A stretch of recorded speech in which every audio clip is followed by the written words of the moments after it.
Hello students, आज के अपने इस वीडियो में हम लोग स्टार्ट करने जा रहे हैं एंड्रॉयड का कोर्स। एंड्रॉयड की सीरीज़ में ये सबसे पहला वीडियो है और इस वीडियो में हम लोग सीखेंगे एंड्रॉयड को कैसे इंस्टॉल करते हैं, किस टाइप से एक एप्लीकेशन बनाई जाती है, कैसे उसकी APK फाइल क्रिएट करेंगे और किस टाइप से उसको रन करा के APK को देखना है, कैसे उसका रिज़ल्ट हमें मिलेगा। तो वो सारी की सारी चीज़ें बिल्कुल स्टार्टिंग से। इसके बाद हम लोग बेसिक से अपने कोर्स को स्टार्ट करेंगे। ये फर्स्ट वीडियो है, इसके अंदर सिर्फ हम एक डेमो की बात कर रहे हैं। तो अगर आप कभी भी एंड्रॉयड पर काम करोगे तो उसके लिए आपको अपने सिस्टम में एंड्रॉयड स्टूडियो को इंस्टॉल करना है। आप google.com ओपन करें, इधर एंड्रॉयड स्टूडियो को सर्च करोगे। जैसे आप इसे सर्च करते हो आपके सामने ये साइट्स आएंगी। इसमें से जो सबसे पहली साइट है developer.android.com, इस पर आपको जाना है डाउनलोड करने के लिए। जो नेक्स्ट पेज ओपन होगा उस पेज पर आपको एक डाउनलोड का ऑप्शन मिलेगा और यहाँ से आप एंड्रॉयड स्टूडियो को डाउनलोड कर सकते हो। डाउनलोड एंड्रॉयड स्टूडियो, ये 3.6.3 वर्जन को दिखा रहा है और विंडोज़ 64 बिट की बात करता है।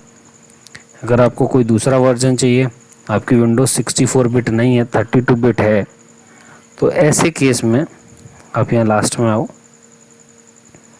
इधर आपको Windows 64 bit, Windows 32 bit, max, Linux सभी के लिए एंड्रॉयड स्टूडियो मिल जाएगा। तो यहाँ से आपको विंडोज़ डाउनलोड करनी है, या तो आप EXE फाइल डाउनलोड कर सकते हो या फिर आप जिप फाइल डाउनलोड कर सकते हो। ज़्यादा अच्छा है कि आप डायरेक्ट EXE फाइल डाउनलोड करो और आप उसे डबल क्लिक करते ही इंस्टॉलेशन आपकी स्टार्ट हो जाएगी। तो जब आप इसे डाउनलोड करोगे, डाउनलोड करने के बाद आपके सिस्टम में एक फ़ाइल डाउनलोड हो जाएगी। आपने और भी सॉफ्टवेयर डाउनलोड किए होंगे। तो 756 MB इसका साइज़ है। इसे डाउनलोड करने के बाद जो आपकी फ़ाइल है एंड्रॉयड की, उस EXE फाइल जो इंस्टॉलर फाइल है उसके ऊपर आपको डबल क्लिक करना है और जैसे ही आप डबल क्लिक करते हो इंस्टॉलेशन स्टार्ट हो जाएगी। एक बार इंस्टॉलेशन स्टार्ट होने के बाद आपको बस नेक्स्ट जो भी उसके स्टेप्स हैं उन स्टेप्स को फॉलो करते जाओ और आगे की इंस्टॉलेशन आप कर सकते हो। जब आप इंस्टॉल कर लेते हो कंप्लीट, तो एंड्रॉयड स्टूडियो ये एक आपको आइकन दिखाई देगा और अगर नहीं है तो आप सर्च कर सकते हो। आपको अपने सिस्टम में जैसे आप एंड्रॉयड सर्च करोगे, एंड्रॉयड स्टूडियो को यहाँ डिस्प्ले कर देगा, वो सर्च करके दे देगा आपको एंड्रॉयड स्टूडियो। इसे आपको ओपन कर लेना है।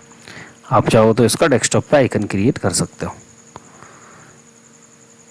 जब भी आप एंड्रॉयड के अंदर कोई एप्लीकेशन बनाओगे तो आपको इसे स्टार्ट करना है।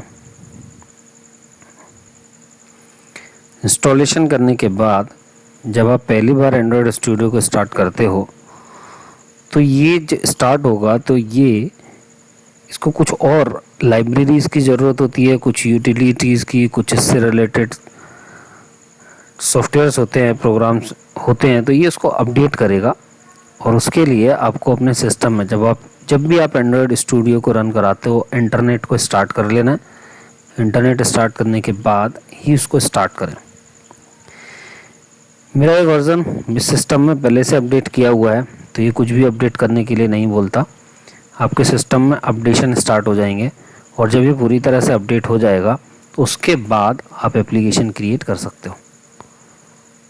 तो जैसा कि आप देख रहे हो, ये जो स्क्रीन हमें दिखाई दे रही है ये हमें बता रहा है एंड्रॉयड स्टूडियो 3.6.1 और जो हमने सर्च किया यहाँ हमें मिल रहा है 3.6.3 और ये है 6.1।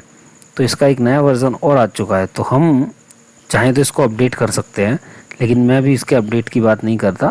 अभी यहीं से हम अपना प्रोग्राम स्टार्ट करते हैं कि किस टाइप से एक प्रोजेक्ट स्टार्ट करेंगे, एक एप्लीकेशन बनाएंगे। एप्लीकेशन बनाने के लिए आपको start in new Android studio यहाँ आना है। आप इसे क्लिक करो। जैसे ही आप इस पर क्लिक करोगे, यहाँ आप देख रहे हो कुछ प्रोजेक्ट के टेम्पलेट की बात करता है कि आपको प्रोजेक्ट किस टाइप का बनाना है। तो यहाँ phone and tablet, wear OS, TV, automotive, android things, ये सारे ऑप्शन आपको मिलते हैं। आपको जिस टाइप का भी प्रोजेक्ट अपना बनाना है, जिस डिवाइस के लिए बनाना है, आप उसे सेलेक्ट करोगे। मैं एक फ़ोन की बात कर रहा हूँ कि फ़ोन या टैबलेट के लिए हम अगर कोई एक एप्लीकेशन बनाएं तो वो किस टाइप से बनेगी। तो यहाँ से या कई सारे आपको प्रोजेक्ट के टेम्पलेट के स्टाइल दिखाई दे रहे हैं, लेकिन इसमें से हमें क्या करना होगा, हम एक एम्प्टी एक्टिविटी लेके चल रहे हैं। ये एक्टिविटी क्या होती है, इंटेंट्स क्या होते हैं, कई सारी चीज़ें हैं, उन सब चीज़ों को हम आगे समझेंगे। तो अभी जब हम सिर्फ स्टार्टिंग की बात कर रहे हैं और इस वीडियो में हम सिर्फ एक डेमो टाइप की एक छोटी सी ऐप बनाएंगे, तो हमने एक एम्प्टी एक्टिविटी सेलेक्ट की, नेक्स्ट करेंगे। जैसे आपने इसको नेक्स्ट किया, आप देखोगे यहाँ सबसे पहले ये पूछेगा आपसे आपकी एप्लीकेशन का नाम, जो भी आप एप्लीकेशन बनाने जा रहे हो वो आपको तो इसका नाम यूज़र डिफाइंड होता है, आप कुछ भी रख सकते हो। बाय डिफ़ॉल्ट यहाँ माई एप्लीकेशन दिखा रहा है, मैंने यहाँ दे दिया एरिया कैलकुलेटर। हम एरिया कैलकुलेट करने के लिए एक ऐप बना रहे हैं। जैसे कैलकुलेटर है वो प्लस माइनस इंटू डिवाइड करता है, उसी टाइप से हम एक ऐप बना रहे हैं जो कि एरिया कैलकुलेट करके देगा। और बल्कि एरिया ऑफ रेक्टेंगल के लिए हम सिर्फ एरिया ऑफ रेक्टेंगल की ऐप बना रहे हैं, तो इसका नाम मैं चेंज कर देता हूँ, एरिया ऑफ रेक्टेंगल। ये मैंने इसका नाम दिया प्रोजेक्ट का। यहाँ आपको अपने पैकेज का नाम बताना है।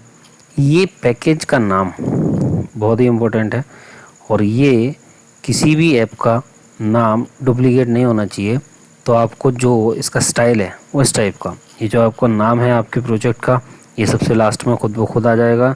इधर आपको अपने पैकेज का नाम बताना है। ये पैकेज क्या है, तो ये पैकेज अगर आप लोगों ने जावा पढ़ रखी है तो उसमें आपने देखा होगा, पैकेज का कॉन्सेप्ट पढ़ा हुआ होगा कि पैकेज होता क्या है। अगर आपने नहीं भी पढ़ी है जावा, पैकेज के बारे में कुछ नहीं पता, तो बस आप ये समझ लीजिए कि जो इसका फाइल स्ट्रक्चर होगा, उस फाइल स्ट्रक्चर के अंदर एक UCS नाम का फ़ोल्डर बनेगा, एक टैग नाम का फ़ोल्डर और एक ये हमारा प्रोजेक्ट होगा जिसके अंदर हमारी सारी की सारी फाइलें क्रिएट होंगी। तो ये पैकेज का नाम जब भी आप अगली ऐप बनाओगे तो इसका नाम डुप्लीकेट नहीं होना चाहिए, ये नाम हर बार आपको यूनिक रखने होंगे। और जब हम प्ले स्टोर पर इसको रखते हैं तो वहाँ पे भी इसका मतलब होता है, लेकिन अभी फ़िलहाल हम इन सब की बात नहीं कर रहे। बस इतना याद रखें कि जब भी आप कोई ऐप स्टार्ट करोगे, कोई भी ऐप क्रिएट करोगे, तो आपको उसका यूज़र डिफाइंड नेम देना है। और यहाँ पैकेज के नेम में आप अपना नाम, अपने साथ अपनी कोई कंपनी है तो उसका नाम कुछ भी ऐड कर सकते हो, जो भी आपको रखना है। बस ये डुप्लीकेट नहीं होना चाहिए। एक ही नाम से 2 3 4 कई सारी ऐप नहीं बन सकती। एक पैकेज का नाम एक ऐप का सिंगल रहेगा और उसके बाद जब भी आप नई कोई ऐप क्रिएट करोगे तो भी यूनिक होना चाहिए। ये सेव लोकेशन आप अपने प्रोजेक्ट को जहाँ पर भी सेव करना चाहो यहाँ क्लिक कर सकते हो। मैंने यहाँ पर F ड्राइव में सेव किया हुआ है, आपको जो जगह अच्छी लगे आप इसे क्लिक करो और स्टोर करवा सकते हो जहाँ कहीं भी आपको अपनी फ़ाइल रखनी है। इसके बाद लैंग्वेज, हम यहाँ लैंग्वेज कोटलिन या जावा जो भी यूज़ करना चाहें कर सकते हैं, जो आपको आती हो। जो ये जावा लैंग्वेज है या कोटलिन है, अभी जो 2017 है उसके बाद से कोटलिन, 2017 से कोटलिन को एंड्रॉयड की फंडामेंटल लैंग्वेज बोला गया है। और उससे पहले 2008 से हम लोग जावा को यूज़ किया करते थे। तो हम जावा या कोटलिन जिसे चाहें उसे यूज़ कर सकते हैं, लेकिन अभी इस वीडियो में मैं जावा को लेके चल रहा हूँ क्योंकि ज़्यादातर यूज़र्स को जावा पता होती है, जावा सीखे हुए होते हैं स्टूडेंट्स, और जो कोटलिन है वो अभी सबको नहीं पता।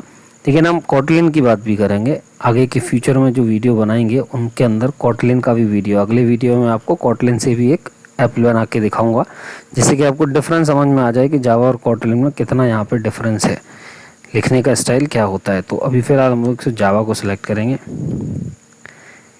ये आपको SDK यूज़ करना पड़ेगा। ये SDK क्या है, तो जो SDK है ये अलग अलग टाइप के SDK हैं। आपको जो भी वर्ज़न यूज़ करना है उसके लिए आप बता सकते हो।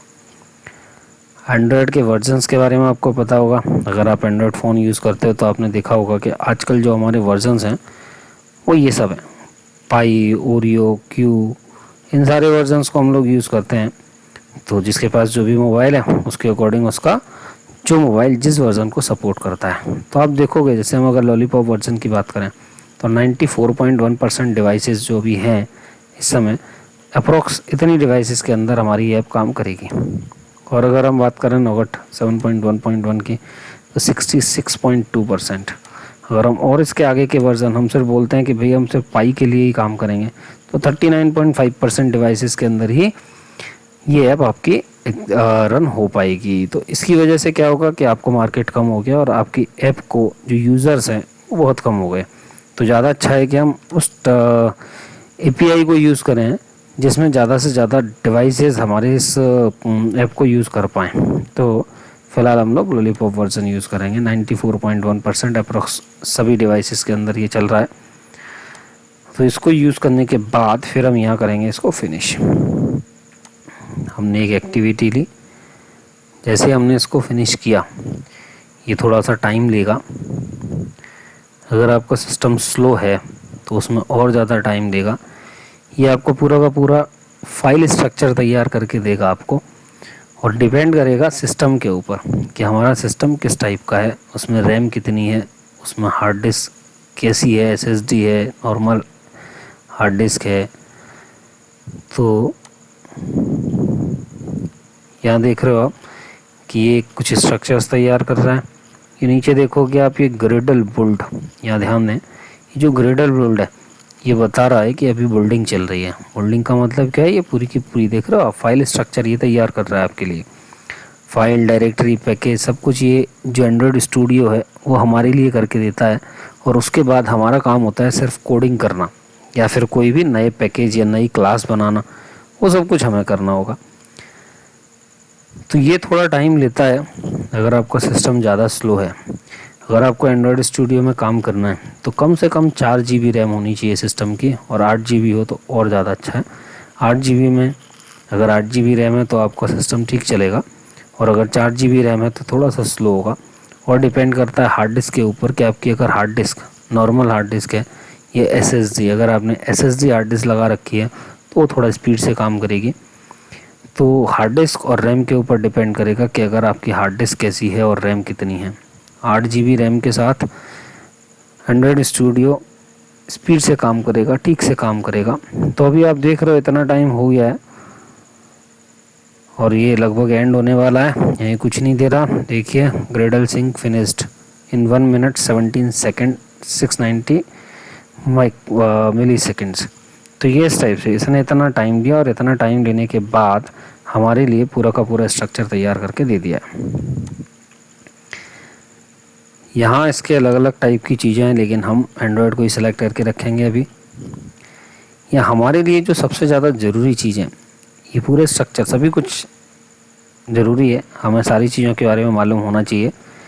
लेकिन अभी जब हम बात कर रहे हैं तो हमें 2 चीज़ों से मतलब है। एक सिंपल सा प्रोजेक्ट बनाना है, उसके लिए हमें 2 चीज़ों से मतलब है। एक रिसोर्सेज RES जो आप देख रहे हो रिसोर्सेज है, और ये जावा। जो आप इस जावा के अंदर आते हो तो देखिए हमने जो पैकेज का नाम दिया था वो यही है, ucs.tech.area of rectangle। Area of rectangle हमारी ऐप का भी नाम था, क्योंकि यहाँ भी आप देख पाओगे ये हमारा पैकेज था। तो जावा के अंदर ये कुछ फोल्डर्स बने हुए होंगे। अगर इसके डायरेक्टरी स्ट्रक्चर को देखा जाए, कैसे देख सकते हो आप, राइट क्लिक करो, इसके ऊपर राइट क्लिक करने के बाद और आपको मिलेगा यहाँ शो इन एक्सप्लोरर। अगर आप इसे शो इन एक्सप्लोरर में जाके ओपन करते हो तो फोल्डर का जो स्ट्रक्चर है, डायरेक्टरी स्ट्रक्चर ओपन हो जाएगा। अब आप देखो यहाँ पे क्या चल रहा है, जावा, जावा के अंदर UCS के अंदर टेक के अंदर आओगे तो एरिया ऑफ रेक्टेंगल, और यहाँ आपको आपकी फाइल मिल रही हैं। तो ये कंप्लीट पैकेज है, और पैकेज जो बनते हैं उसमें फोल्डर्स का हमें ध्यान रखना होता है। तो वही फोल्डर यहाँ आप देखोगे ucs.tech.area of rectangle एक बना हुआ है, यहाँ भी है एंड्रॉयड टेस्ट के लिए, यहाँ भी है। इन तीनों का नाम ucs.tech area of rect, ucs.tech area of rect सब कुछ यही है। लेकिन हमें इस टेस्ट से एंड्रॉयड टेस्ट और टेस्ट इन दोनों से अभी फ़िलहाल कोई मतलब नहीं है, हमें सिर्फ मतलब होता है अपने इस पैकेज से। और इसके अंदर आपको एक मेन एक्टिविटी फ़ाइल मिलेगी। ये जो मेन एक्टिविटी है, जब आप अपनी एम्प्टी एक्टिविटी हमने जो सेलेक्ट की स्टार्टिंग में, तो ये मेन एक्टिविटी है .java फाइल है, ये जो हमारी कोडिंग होगी। और इसी टाइप से जब हम रिसोर्सेज में आते हैं तो रिसोर्सेज में आप देखोगे आपको मिलेगा एक लेआउट, और इस लेआउट में मिलेगी एक एक्टिविटी मेन XML फाइल। जब भी हम किसी ID, अगर आपने जावा में नेटबीन्स यूज़ किया हो तो वहाँ पे भी आपने देखा होगा कि 2 चीज़ें मिलती हैं, एक डिजाइनिंग के पर्पज़ से और एक कोडिंग के पर्पज़ से। तो यहाँ हमारी जो कोडिंग होगी वो जावा में होगी और जो डिजाइनिंग होगी वो XML में होगी। तो जो एक्टिविटी मेन डॉट XML आप देख रहे हो ये किस लिए है, ये है डिजाइनिंग करने के लिए। और जो मेन एक्टिविटी डॉट जावा आप देख पा रहे हो, ये मेन एक्टिविटी डॉट जावा का पर्पज़ है कोडिंग करना, प्रोग्रामिंग करना। हम यहाँ प्रोग्रामिंग करेंगे और ये हमारा डिस्प्ले स्क्रीन होगी जो कि मोबाइल की या टैबलेट की स्क्रीन पे यूज़र को दिखाई देगी। तो ये फ्रंट एंड बोल सकते हैं हम और ये बैक एंड।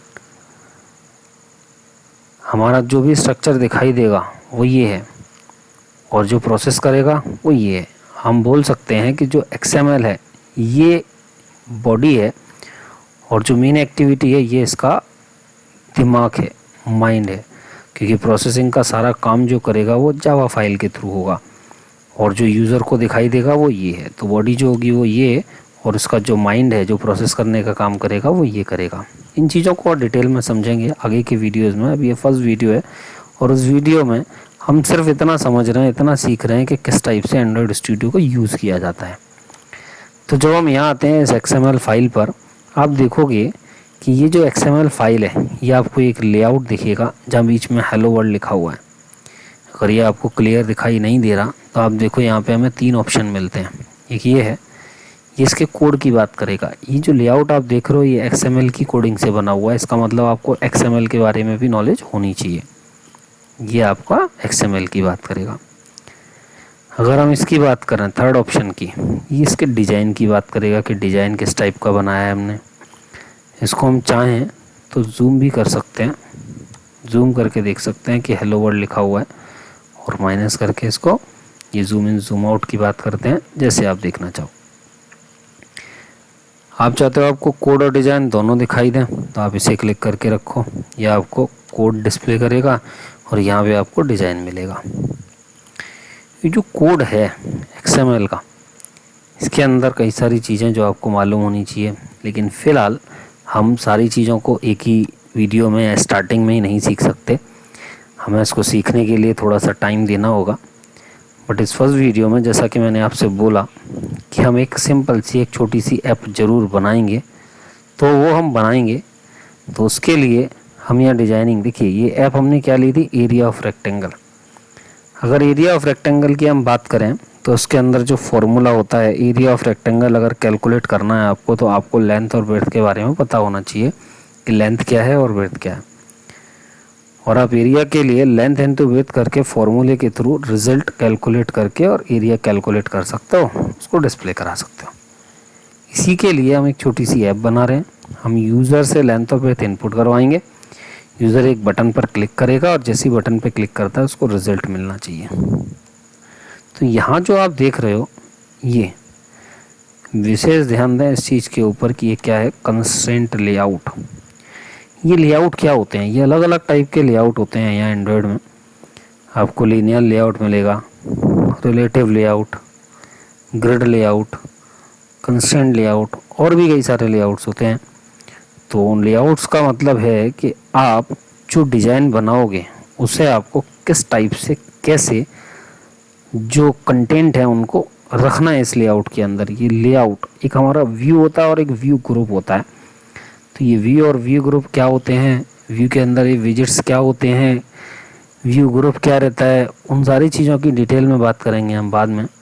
तो अभी हमें क्या करना होगा, हमें सबसे पहले एक लेआउट चाहिए कि हम किस लेआउट के अंदर अपने जो ऑब्जेक्ट्स हैं उन ऑब्जेक्ट्स को सेट करेंगे, जो विजिट्स हैं उन विजिट्स को सेट करेंगे। तो यहाँ फ़िलहाल हम एक सिंपल सा लेआउट है लीनियर लेआउट, उस लीनियर लेआउट की बात करेंगे। मैंने उस पूरी लाइन को सेलेक्ट किया, सेलेक्ट करने के बाद जैसे ही मैंने LIN टाइप किया ये खुद ही आपको हिंट दे देता है। तो यहाँ पर सिर्फ आपको ये सेलेक्टेड है एंटर कर देना है, ये खुद ब खुद टाइप हो जाएगा। और XML अगर आपको नहीं पता तो आपको XML के लिए बता दूँ, ये HTML की तरह ही होती है और यहाँ पे भी टैग बेस्ड चलती है। तो अगर टैग जो है ये स्टार्टिंग टैग है और ये इसका एंडिंग टैग है। यहाँ से स्टार्ट हुआ है लेआउट, यहाँ पर एंड हुआ, बीच में हम जो कुछ भी बनाएंगे वो सारी की सारी चीज़ें क्रिएट होती जाएंगी। तो ये हमारा टेक्स्ट व्यू था, ठीक। इसका अगर आप टाइटल की तरह यूज़ करना चाहो कर सकते हो, लेकिन हम अभी कोई टाइटल नहीं दे रहे। ये सिंपल सा हमने एक लीनियर लेआउट लिया। इस लीनियर लेआउट के अंदर हमें सबसे पहले करना क्या है, ये लीनियर लेआउट क्या है, ये एक लेआउट है और इसके अंदर बीच में हमें अपने ऑब्जेक्ट रखने हैं। अगर हम देखें तो हमें करना क्या है, हमें एक लेआउट तैयार करना है। इसके अंदर मुझे क्या चाहिए, मुझे क्या चाहिए कि एक सबसे पहले ऊपर मैं यहाँ पे इनपुट कर रहा हूँ लेंथ, विड्थ, और उसके बाद एक बटन बनाना है और बटन के बाद जो रिज़ल्ट आएगा वो मुझे चाहिए।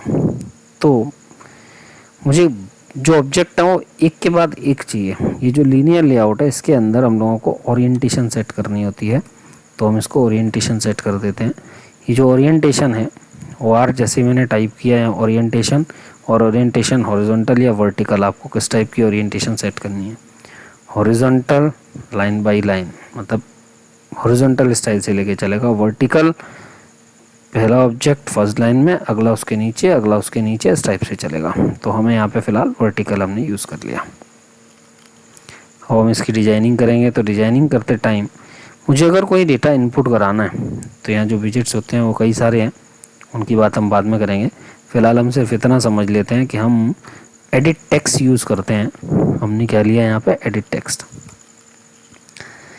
जैसे ही मैंने एडिट टेक्स्ट EDIT लिखा, उसने डिस्प्ले किया, मैंने एंटर कर दिया, और एंटर करने के बाद ये मुझसे पूछ रहा है कि लेआउट की विड्थ क्या होगी। तो मैंने यहाँ लेआउट की विड्थ इसको बताई, विड्थ कितनी, तो जो हमारी स्क्रीन है विड्थ, मुझे यहाँ जो डेटा एंटर करना है, मैं इसको पूरा अगर यूज़ करना चाहूँ, पूरी स्क्रीन का साइज़, अलग अलग यूज़र अलग अलग टाइप की डिवाइसेस पे उसको रन करेगा, तो उसकी जो भी स्क्रीन का साइज़ है, कंप्लीट स्क्रीन की विद वाइज एरिया को यूज़ कर ले, उसके लिए हम मैच पेरेंट यूज़ करेंगे। और जो हाइट है उसके लिए हम रैप कंटेंट यूज़ करेंगे कि जितना मेरा डाटा है उतनी हाइट। तो इसने फ़ॉन्ट के अकॉर्डिंग जो डिफ़ॉल्ट साइज़ होता है उसके अकॉर्डिंग इतना एरिया कंज्यूम कर लिया।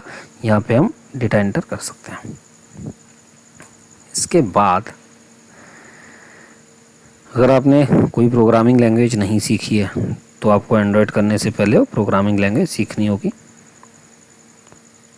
जावा की नॉलेज आपको होनी चाहिए अगर आप जावा यूज़ करते हो, और कॉटलिन को लेके चलोगे तो कॉटलिन के बारे में पता होना चाहिए कि कॉटलिन को कैसे यूज़ करना है। तो फिलहाल हमने क्योंकि जावा यूज़ किया है, तो आप लोगों ने अगर जावा नहीं पढ़ी तो पहले से जावा पढ़ें, उसके बाद आप एंड्रॉयड पे जा सकते हो, एंड्रॉयड को समझ सकते हो। हमें करना क्या है, हमें यूज़र से डेटा इनपुट कराना है। लेकिन जैसा कि आप मोबाइल ऐप को यूज़ करते हो तो आपने देखा होगा कि जैसे लॉगिन विंडो है तो यहाँ लिखा रहता है enter user name, enter password. उसी टाइप से मुझे भी यहाँ पर यूज़र के लिए एक मैसेज डिस्प्ले कराना है, और वो मैसेज इस टाइप का होना चाहिए कि जैसे यूज़र यहाँ क्लिक करे, क्लिक करते से ही वो मैसेज गायब हो जाना चाहिए और यूज़र अपना टाइप कर पाए। तो उसके लिए हम यहाँ हिंट देते हैं, और हिंट में हमने लिखा एंटर लेंथ। अब आप देखो स्क्रीन पर एंटर लेंथ यहाँ आपको दिखाई दे रहा है। मैं इसको थोड़ा सा जूम कर देता हूँ, मैं इसको जूम कर दिया, और ये स्क्रीन हम देख पा रहे हैं कि जो हमारे मोबाइल की स्क्रीन होगी वो स्क्रीन हमें इस टाइप की दिखाई देगी, एंटर लेंथ। इसका हम साइज सेट कर सकते हैं टेक्स्ट साइज के थ्रू। टेक्स्ट साइज मैंने दे दिया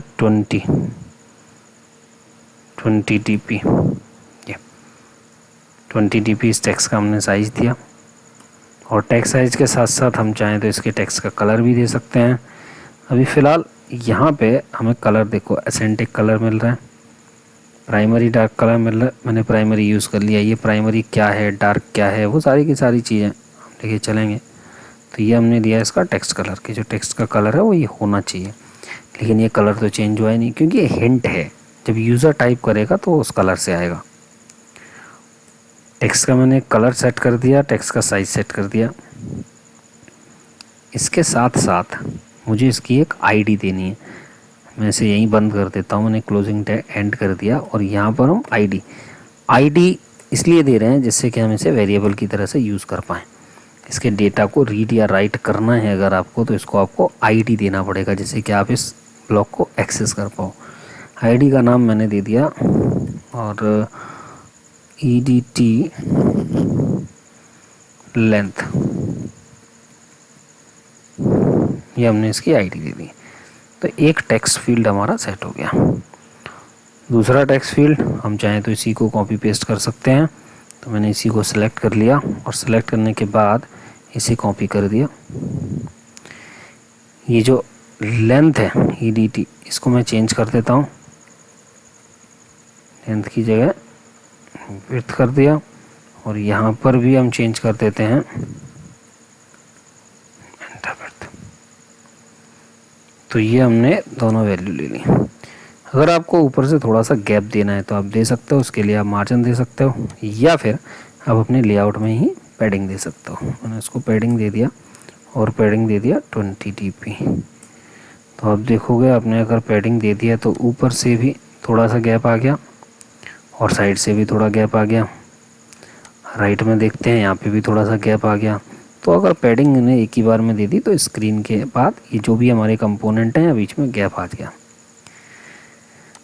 और भी बहुत सारी चीज़ें होती हैं, लेकिन स्टार्टिंग का वीडियो है, सबसे पहला वीडियो है, आप सारी चीज़ें एक साथ नहीं सीख पाओगे, तो हम सिर्फ इतना यूज़ करेंगे। इसके बाद हमने क्या किया, हम एक बटन लेके चलेंगे और जो बटन है उसको भी चलिए हम जो भी साइज रखना चाहो रख सकते हैं, लेकिन फ़िलहाल हम मैच पेरेंट ही लेके चलेंगे और हाइट उसकी रैप कंटेंट। तो आप देखोगे ये बटन है, इस बटन के ऊपर हमें हिंट नहीं देना, हमें यहाँ पे एक मैसेज देना है कि यूज़र जब इसके ऊपर क्लिक करेगा वो चीज़ प्रोसेस हो। तो उसके लिए हमने क्या किया है, टेक्स्ट,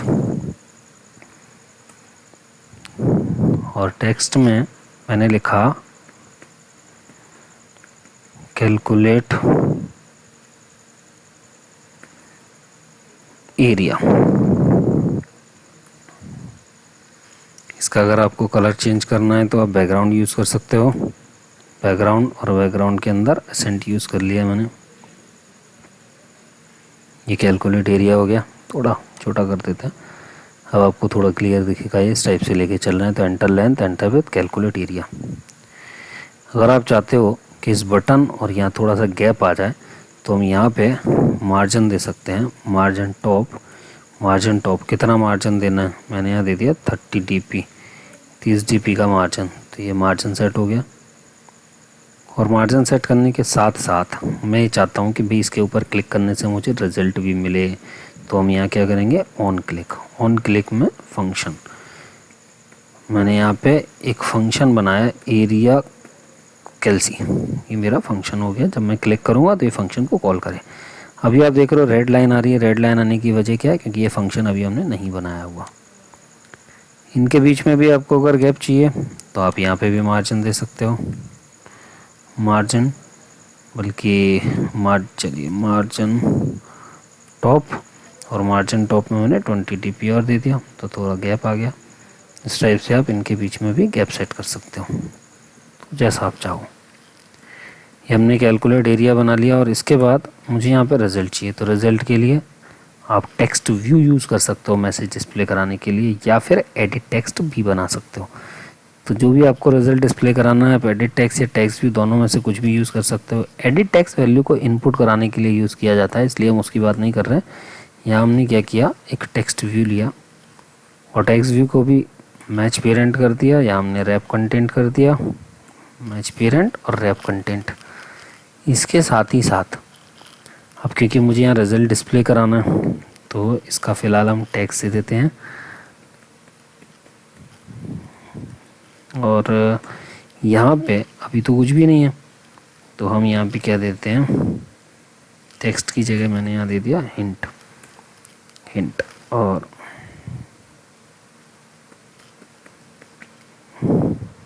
कैलकुलेटेड एरिया। सिर्फ हमने ये सेट कर दिया। टेक्स्ट का साइज सेम वही 20, बल्कि इसको हम 25 dp दे देते हैं, थोड़ा एरिया का रिज़ल्ट बड़ा हो गया। यहाँ हम इसका टेक्स्ट कलर सेट करेंगे और text colour same primary dark ले लिया, ठीक। तो ये कलर आ गया। इसको भी हमें आईडी देनी होगी, तो मैंने यहाँ पे एक आईडी ली और जो आईडी रहेगी वो क्या है, रिज़ल्ट, ये मैंने ये दे दिया, बस और कुछ नहीं। और आपको जो भी करना होगा वो सब हम बाद में सीखेंगे। तो हमने एक लेआउट तैयार कर लिया है, थोड़ा सा गैप यहाँ भी दे देते हैं, इसके बाद कहीं भी लिख सकते हो आप, मार्जिन टॉप, और मार्जिन टॉप में हमने दे दिया यहाँ पे भी 20 dp या 30 dp, जितना आपको ठीक लगे, ये आपकी इच्छा है। आप उस डिजाइन है ये लेआउट, आप उस स्क्रीन को कितना अच्छा करना चाहो कर सकते हो। तो ये मैंने एक लेआउट दे दिया, ठीक है, कोई एरर नहीं है, सब कुछ ठीक है। एरर होता तो ये रेड लाइन करके दिखा देता, ऊपर भी रेड लाइन आती है और जहाँ एरर होता वहाँ भी आती, जैसे कि यहाँ पे देख पा रहे हो आप रेड लाइन आ रही है। बट ये एरर किस टाइप का है, क्योंकि ये फंक्शन हमने क्रिएट किया है बट फंक्शन अभी बनाया नहीं है, फंक्शन की डेफिनेशन नहीं है। हम सिर्फ बोल रहे हैं कि इसको क्लिक करने पे ये फंक्शन कॉल हो जाए, एक इवेंट है। अब ये कैसे काम करेगा, तो उसके लिए आपको करना क्या है, आपको आना है मेन एक्टिविटी पर। इस मेन एक्टिविटी में जब आप आओगे, अब आप देखो ये जावा की फ़ाइल है, XML की फ़ाइल है, इन दोनों के बीच में हमें यहाँ से इन IDs को यूज़ करना है, इस टेक्स्ट को उठाना है और रिज़ल्ट को यहाँ पे पहुँचाना है। तो जब आप यहाँ आओगे आपको करना क्या होगा, सबसे पहले आपको जिस टाइप के ऑब्जेक्ट को यूज़ करना है उन सब के उधर ऑब्जेक्ट आपको क्रिएट करने होंगे। तो हमें 2 एडिट टेक्स्ट के ऑब्जेक्ट चाहिए, एक टेक्स्ट व्यू का ऑब्जेक्ट चाहिए, 3 object.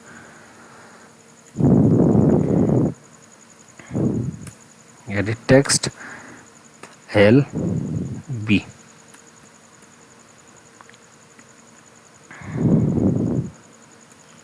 Text view result RES, ये लिया मैंने, ये हमने ऑब्जेक्ट बनाया। आप देख रहे हो क्लास के अंदर इन ऑब्जेक्ट को क्रिएट किया है। इसके बाद जो हमारा ये ऑन क्रिएट फंक्शन है, ये बंडल क्या करता है, ये ऑन क्रिएट ने क्या किया, ये सेट कंटेंट व्यू, बस हम अभी इसकी बात करते हैं कि जो हमारा सेट कंटेंट व्यू है ये बताता है कि जब हमारी जावा फाइल रन होगी तो इसके अंदर जो डिस्प्ले होना है वो क्या डिस्प्ले होना है, लेआउट, रिसोर्सेज के लेआउट से एक्टिविटी main.xml, ये फाइल। तो ये फाइल हमें स्क्रीन पे दिखाई देगी। और उसके बाद जब हम ऑन क्लिक, जब इसके ऊपर क्लिक करेंगे तो ये एरिया कैलकुलेट फंक्शन को कॉल करेगा, जो कि हम इसके अंदर बनाएंगे। इस क्लास के अंदर वो फंक्शन होगा और वो फंक्शन एग्जीक्यूट होगा और हमें रिजल्ट मिलेगा। लेकिन उससे पहले हम इन दोनों को आपस में हमें लिंक करना होगा। तो उसके लिए हमने क्या किया, लिंक तो ये है ही, इसके थ्रू अब उन IDs के थ्रू उन डेटास को यूज़ करना है। उसके लिए हमने पहले क्या किया, हमने उस टाइप के कुछ ऑब्जेक्ट बनाए। अब इस L को और B को, ये दोनों एडिट टेक्स्ट टाइप के हैं। इस L और B के अंदर और RES के अंदर अभी नल रेफरेंस है। अभी इन ऑब्जेक्ट के अंदर हमने किसी का भी रेफरेंस सेट नहीं किया, तो हमें इसका रेफरेंस सेट करना होगा। रेफरेंस सेट कैसे करेंगे, तो उसके लिए देखिए L = L को हमें किसका रेफरेंस देना है, EDT लेंथ का, EDT लेंथ का। तो हम लिखेंगे L = के बाद ब्रैकेट में आएगा एडिट टेक्स्ट, और एडिट टेक्स्ट के बाद यहाँ हम लिखेंगे फाइंड व्यू बाई ID। से मैंने फाइंड लिखा है, सेलेक्ट हो गया, एक ही वैल्यू आ रही है, एंटर करोगे खुद ब खुद टाइप हो जाएगा। ये जो एडिट टेक्स्ट है ये टाइप कास्टिंग के लिए यूज़ किया जा रहा है। और ये जो फाइंड व्यू बाई ID है, हम यहाँ ID के थ्रू ऑब्जेक्ट को फाइंड करने की बात करते हैं। तो हमने ID जो दे रखी है वो क्या दी हुई है, फर्स्ट जो एडिट टेक्स्ट था इसको दी है EDT लेंथ, ये EDT विड्थ, और यहाँ पर रिजल्ट।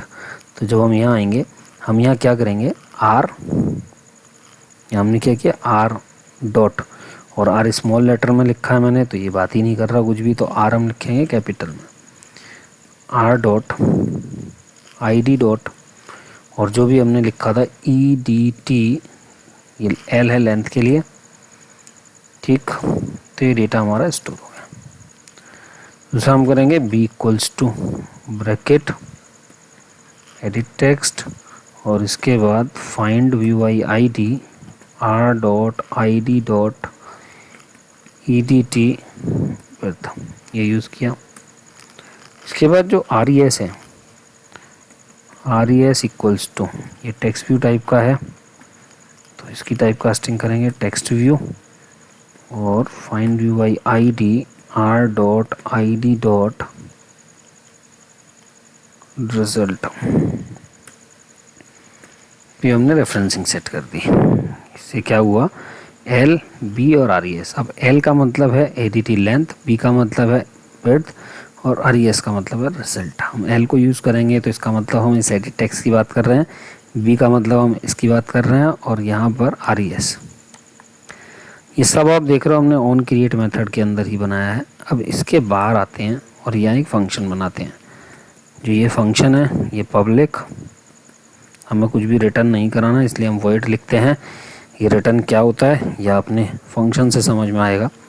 अगर आपको नहीं आता तो आप जावा में सीख सकते हो, या फिर इसी ये जो चैनल है जिस पे आप ये देख रहे हो, यहाँ एक आर प्रोग्रामिंग से रिलेटेड कुछ वीडियो बने हुए हैं। आप आर प्रोग्रामिंग की प्लेलिस्ट को देख सकते हो और बेसिक कॉन्सेप्ट को समझ सकते हो, वहाँ से भी आपको फंक्शन की चीज़ें क्लियर हो जाएंगी। तो वॉइड हमारा जो फंक्शन था ऑन क्लिक, ये क्या था, एरिया CALC। हम यहाँ बनाएंगे एरिया CALC, और इसके बाद हमें यहाँ व्यू बताना। ये व्यू क्या होता है इसकी बात अभी हमने नहीं की है, फर्स्ट वीडियो है, हमने सिर्फ एक डेमो ऐप बनाने की बात कर रहे हैं। हम उसको हम सीखेंगे, समझेंगे ये व्यू क्या होता है बाद में। तो अब हमें क्या यूज़ करना है इसके अंदर, तो हमें कुछ वेरिएबल्स की ज़रूरत होगी, हमें डेटा उठाना है। अब ये डेटा जो पड़ा हुआ है ये ऑब्जेक्ट के अंदर पड़ा हुआ है। तो हम क्या करेंगे, हमने यहाँ पर डबल टाइप के L1, V1 और R1 ये कुछ वेरिएबल बनाए। L1 इक्वल्स टू, L1 में हमें जो डेटा चाहिए वो इसका L का, तो हम यहाँ लिखेंगे double dot pass double L dot get text. जब हम इस डेटा को उठा रहे हैं तो इसके साथ ही साथ हमें क्या लिखना होगा, टू स्ट्रिंग। इसे स्ट्रिंग में कन्वर्ट करेंगे तो हमारा जो डेटा था वो L एडिट टेक्स्ट से डेटा उठाया, लेंथ का स्ट्रिंग में कन्वर्ट किया, उसे डबल में कन्वर्ट किया और L1 के अंदर स्टोर करा दिया। ठीक इसी टाइप से B1 इक्वल्स टू, अगर आपने जावा नहीं पढ़ी है तो आपको इन चीज़ों को समझने में थोड़ी प्रॉब्लम हो सकती है। तो आपको पहले क्या करना होगा कि जावा को समझना पड़ेगा। B dot get text dot to string, इसे समझो, सेमीकोलन, एंटर, L1 B1। अब जो कैलकुलेशन हमने करनी थी R1 equals to L1 into B1, जो फॉर्मूला था हमारा वो हमने लगाया, area equals to L into B, और इसे हमें रखना है RES के अंदर। तो हम लिखेंगे RES dot set text, RES dot set text, और यहाँ पर हमने मैसेज दिया एरिया ऑफ, सिर्फ हम इतना दे देते हैं, एरिया इक्वल्स टू, और यहाँ पे प्लस R1। ये हमारा रिजल्ट सेट हो गया। ये हमारी एक छोटी सी ऐप तैयार हो चुकी है। अब देखते हैं इस ऐप को रन करा के कि भाई ये चलेगी कैसे, किस टाइप से दिखेगी। तो उससे पहले हम एक APK बना सकते हैं। देखिए यहाँ आएंगे, बुल्ड APK के थ्रू आप एक APK फाइल क्रिएट कर सकते हो। मैं इस APK को क्रिएट कर रहा हूँ। ये ग्रेडेड बुल्ड रनिंग, ये इसको चेक करेगा, इसकी एक APK फाइल क्रिएट करेगा। जब ये एक APK फाइल क्रिएट हो जाएगी देन आप उस फाइल को कहीं भी किसी भी अपने मोबाइल डिवाइस में भेज सकते हो और एग्जीक्यूट करा सकते हो, या फिर इसमें थोड़ा सा टाइम लेगा। तो जो भी टाइम लें इसको लेने दें, ये अपना काम करेगा, इसको बोल्ड करेगा, देन एग्जीक्यूट करेगा। एग्जीक्यूट कराने के बाद आपके लिए एक APK फाइल बना देगा। अगर आपके सिस्टम में रैम कम है तो ये 5 मिनट, 10 मिनट या 15 मिनट भी ले सकता है। और ये स्टार्टिंग में भी, अगर रैम कम है तो जब आप स्टार्ट करोगे प्रोजेक्ट को उस टाइम भी टाइम लगेगा। तो उससे ही आपको क्लियर हो जाएगा कि ये कितना टाइम लगने वाला है। और अगर आपके सिस्टम में रैम ठीक है, प्रोसेसर की स्पीड भी ठीक है, मेरा जो सिस्टम है इसमें 4 GB रैम है, i5 है 7 जनरेशन, SSD हार्ड डिस्क लगी हुई है, तभी इतना टाइम ले रहा है। अगर आपके सिस्टम में i3 है या रैम सिर्फ 4 GB है तो ऐसे केस में ये प्रोसेसिंग में थोड़ा टाइम लेगा। जो भी टाइम ले उसको लेने दें। अब देखिए APK यहाँ पे तैयार कर चुका है बुल्ड APK के थ्रू। आप यहाँ क्लिक करोगे लोकेट पर, और जो APK फाइल है उस फाइल की लोकेशन पे ये आपको लेके जाएगा। उस फाइल को आप अपने मोबाइल में पहुंचा सकते हो और इसको रन करा सकते हो। या फिर दूसरा तरीका क्या है, दूसरा तरीका ये है कि आप अपने सिस्टम में यहाँ पर इसे क्लिक करें AVD मैनेजर पे और अपने सिस्टम में एक एमुलेटर इंस्टॉल कर सकते हो। जैसे कि मैंने यहाँ पिक्सल 2 API 29 इंस्टॉल किया हुआ है और मैं डायरेक्ट इसमें रन करा सकता हूँ, रन कराते हैं। लेकिन ये थोड़ा टाइम लेगा और अगर आपके सिस्टम की रैम कम है, 4 GB है, तो मैं आपसे कहूँगा कि आप इस एमुलेटर को इंस्टॉल ना करें और APK फाइल बनाने के बाद उसे अपने मोबाइल में ब्लूटूथ से या केबल से पहुँचाने के बाद रन करें। या फिर आप सीधे मोबाइल को कंप्यूटर से USB पे मोबाइल को कनेक्ट करके केबल के थ्रू और प्रोग्राम को रन करा सकते हो। आपका मोबाइल यहाँ दिखने लगेगा, क्योंकि अगर आप इस एमुलेटर को यूज़ करते हो तो ये आपके सिस्टम की स्पीड को स्लो कर देगा और काफ़ी सारा टाइम जाएगा उसके अंदर। अभी आप देख रहे हो कि मेरा जो ये सिस्टम है, ये सिस्टम भी बहुत सारा टाइम लेने वाला है। तो जो भी ये टाइम लेगा तब तक हम बात कर लेते हैं कि इस कोर्स में हम क्या करने वाले हैं। तो देखो ये एमुलेटर स्टार्ट हो गया, अभी ग्रेडल टूल रनिंग चल रहा है नीचे। जब ये पूरा हो जाएगा उसके बाद ये चलेगा, तो इसको चलने देते हैं। तो हमारा जो ये कोर्स रहेगा एंड्रॉयड का, इस कोर्स के अंदर हम पहले इससे विजेट्स को समझेंगे, छोटे छोटे टूल्स को किस टाइप से इसे यूज़ करना है। इनको समझने के बाद थोड़ा सा जावा को भी समझेंगे और जो कुछ भी करेंगे वो सब छोटी छोटी एप्लीकेशंस के थ्रू। हम सिर्फ थ्योरी नहीं करेंगे कि सिर्फ थ्योरी की बात करें, हम प्रोग्रामिंग के थ्रू, ऐप के थ्रू ही चीज़ों को समझेंगे और बहुत ही सीधे सिंपल तरीके से। एंड्रॉयड के और भी बहुत से चैनल बने हुए हैं, हो सकता है आपने देखे भी हों, लेकिन यहाँ आपको चीज़ें जितनी आसानी से सीखने को मिलेंगी, या कुछ भी हम कुछ घुमाना नहीं है, कुछ ही चीज़ को कॉम्प्लिकेटेड नहीं करना, आप चीज़ों को आसानी से समझ पाओगे।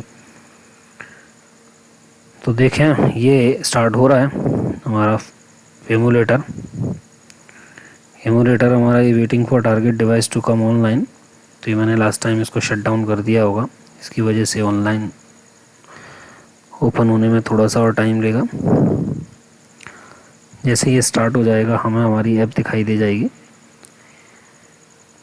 हम अपने इस कोर्स में ऐप के सारे विजेट्स को समझेंगे, लेआउट डिज़ाइन करना समझेंगे,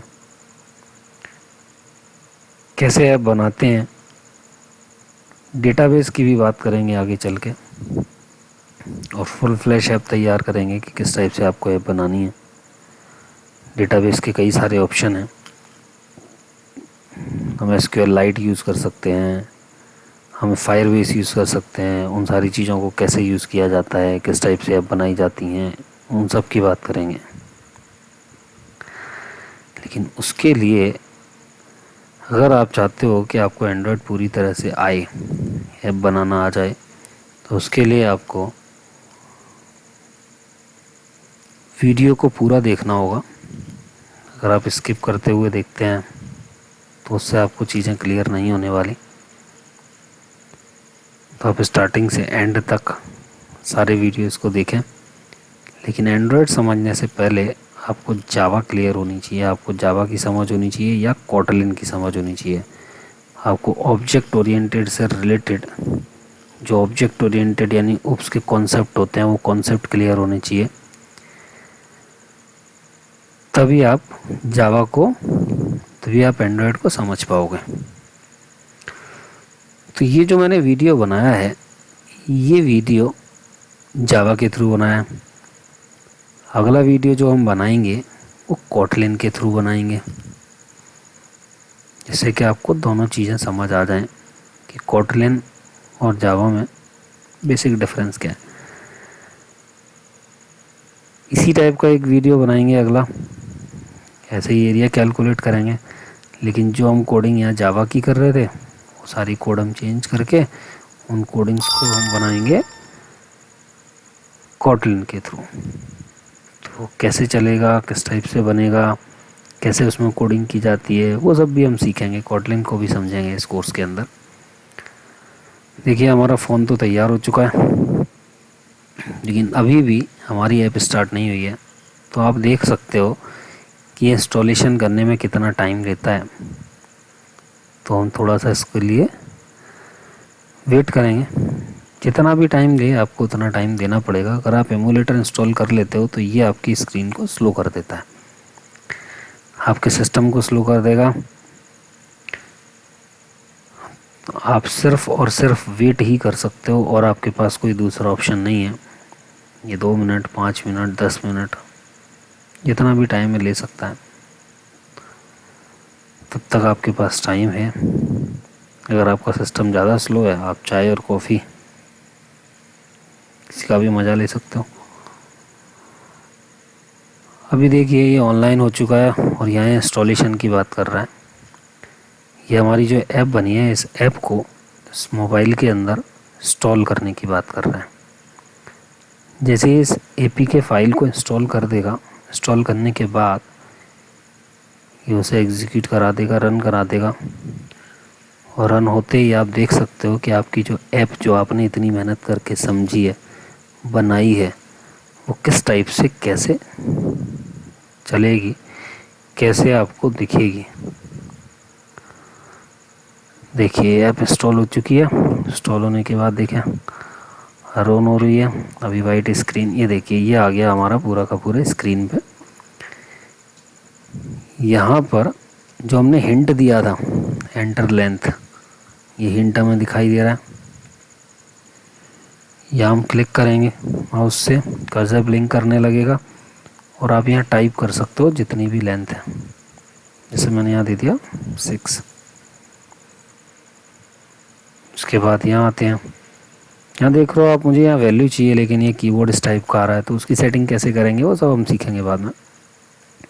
यहाँ मैंने दिया 12 और कैलकुलेट एरिया पर जैसे मैं क्लिक करता हूँ, रिज़ल्ट देखिए हमने कलर चेंज कर दिया था। इसका जो कलर था ये हमने यहाँ पे चेंज किया हुआ था। तो एमुलेटर के साथ ये थोड़ा स्लो चलेगा। कलर प्राइमरी डार्क किया हुआ था, यहाँ पे कलर को डिस्प्ले करा रहा है, तो इसी कलर से आपको रिज़ल्ट मिल रहा है। 12 × 6 72। हम अगर वैल्यू को चेंज करते हैं, यहाँ मैंने 68 कर दिया, फिर कैलकुलेट करेंगे 816। तो एक ऐप तैयार है, एक एरिया कैलकुलेट करने की ऐप तैयार है। लेकिन यहाँ आपको कोई भी आइकन नहीं मिल रहा। आप देख रहे हो ये तो हमारी ऐप तैयार है, लेकिन हमें कुछ भी, कोई भी कैसा भी आइकन, हमारी इस ऐप का आइकन क्या है। तो अभी अगर आप देखोगे तो यहाँ हमारी ऐप का कोई भी आइकन नहीं होगा। तो हमें आइकन मिलेगा, जो डिफ़ॉल्ट आइकन होता है वो आइकन आपको मिलेगा। ये स्लो चल रहा है इसलिए उसके मेन्यू नहीं दिख पा रहे हैं। तो इसमें जो आइकन मिलेगा वो आपको बहुत ही स्लो, छोटा सा आइकन दिखाई देगा। ये आपकी ऐप बैकग्राउंड में जो चल रही है वो ये आइकन दिखाई देगा, जो डिफ़ॉल्ट आइकन है आपके एंड्रॉयड का। तो हमें इसका आइकन कैसे बदलना है और APK को कैसे प्ले स्टोर पर रखते हैं, कैसे इसमें प्ले स्टोर में ऐड लगाते हैं, वो सारी की सारी चीज़ें सीखेंगे हम इसके अंदर। लेकिन फ़िलहाल अभी इस वीडियो में सिर्फ इतना ही, और आप समझ चुके होंगे कि कैसे हम एक ऐप तैयार कर सकते हैं, कैसे हम उस ऐप को रन करा सकते हैं, वो सारी की सारी चीज़ें। बाकी नेक्स्ट वीडियो, जो अगला वीडियो होगा, इसी चीज़ को हम कोटलिन से करेंगे। तो अभी के लिए बस इतना ही। आप अपने सिस्टम में एंड्रॉयड स्टूडियो इंस्टॉल करें और इस ऐप को तैयार करके देखें, तो आपको चीज़ें क्लियर हो जाएंगी कैसे चल रहा है। और इस टाइप की छोटी छोटी ऐप बनाने की कोशिश करें। अभी के लिए थैंक यू, बने रहें इस चैनल के साथ। और अगर चैनल को सब्सक्राइब नहीं किया है तो चैनल को सब्सक्राइब कर लें। और आपके साथ साथ आपके कोई भी फ्रेंड्स हैं जो कि एंड्रॉयड स्टार्ट करना चाहते हैं, एंड्रॉयड को प्रैक्टिकली सीखना चाहते हैं, थ्योरिकली नहीं, प्रैक्टिकल, हर चीज़ को छोटे छोटे प्रोग्राम से, छोटी छोटी एप्लीकेशन से, और बहुत ही ईजी और सिंपल तरीके से, तो इसको चैनल को सब्सक्राइब कर दें, शेयर कर दें। थैंक यू, अभी के लिए यही।